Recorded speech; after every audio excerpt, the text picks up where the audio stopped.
Books are like a bus stop.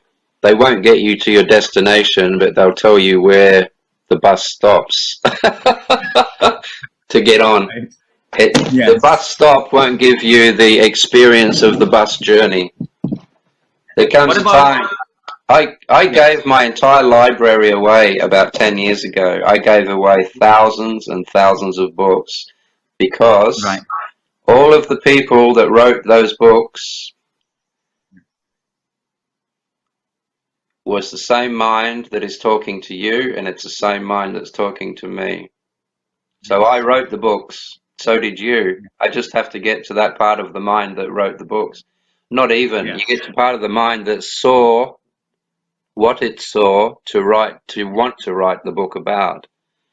And that's where Yes. I'm trying to get you. And from what you've said to me over the times that I know you, you've approached it quite often. But then the Yes. ego goes, "Oh, we can do things with this," and it's gone. Yes. Yes. Let me one more time. Let me just tell you this little story one more time. It won't take long.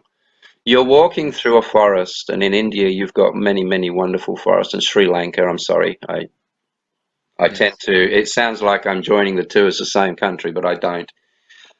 So you're They're walking all through a one. wonderful forest. You come up, all of a sudden in front of you, the forest opens up and there's a clearing. And in that clearing, there is a valley. And no human being has ever set foot in that valley ever. The most beautiful plants, the most beautiful animals. It's just absolutely glorious.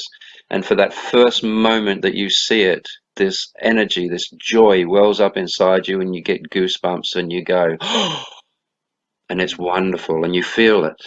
And it's cold. So it's a cold feeling. And then within half a second, your ego will drag you back into your head and you'll go, "Oh, how beautiful."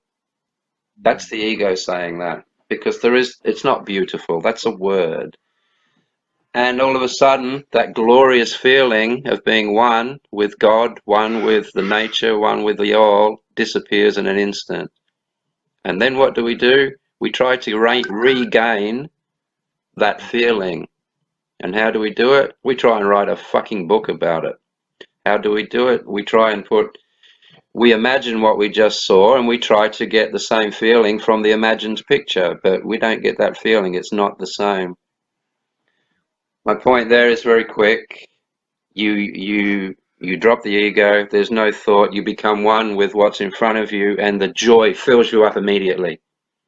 The next Yeah. moment, the ego gets in on it, tries to give it a name, pulls you back into your head, and it's over. All you need to do from now on is identify when that's happening to you and stop it.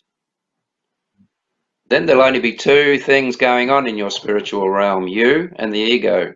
That makes things a lot easier. Yes. Don't try and kill it, just Mm. watch it. Are you familiar with tarot cards? Yes, I used to read them. Are you familiar with the Fool card? Yes, yeah, I remember it. It was 15, 20 years ago. Yes. Okay. Well, if you remember the picture, That's right. The fool is an enlightened card. The fool is a man, a young person with a stick over the shoulder, and he's got his clothes on, and he's very, very happy. But at his heels, there's this little dog biting his heels all the time. That's the ego. Mm. The lesson in the card is ignore it. Don't do battle with it. Ignore it. It can bark at your heels for the rest of your life. Does it matter? No. That's it. Yeah.